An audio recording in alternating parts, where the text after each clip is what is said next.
aje. O niguo maundu mahanaga mwena wa Kiamaiko nditimurano ya maabitha borithi na ikari thutha wa gutumuka kwa ngucanio ya dini gatagati ka Kristiano na arumiriri ya dini ya Githiramu mwena uyu, amwe makiuga matiraheo wiyathi muiganu wa kuhoya.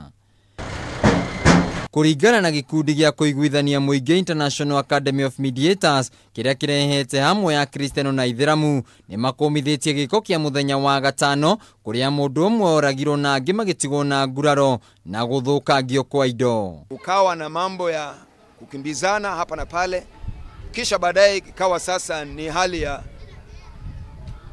kubishana katikati ya Waislamu na Wakristo.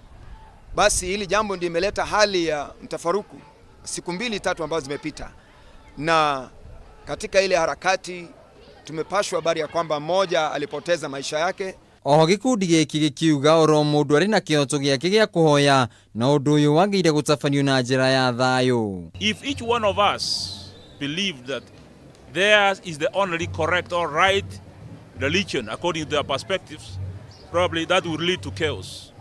This is a secular country, and we are asked as religious communities to respect each other and find our ways of living in harmony. Riu makiuga ati muingi ni wagireire guikarania hamwe na thayu mateguthutukania witikio wao guku magiukirira maabitha borithi kuona ati ndeto ino matiamioire na njira iria yagireire na uguo ngahi acigitumuka. Even as the security apparatus are trying to restore order, we would want to appeal to them to exercise high-level restraint. Before we even became religious, before anybody became religious, we were first human beings.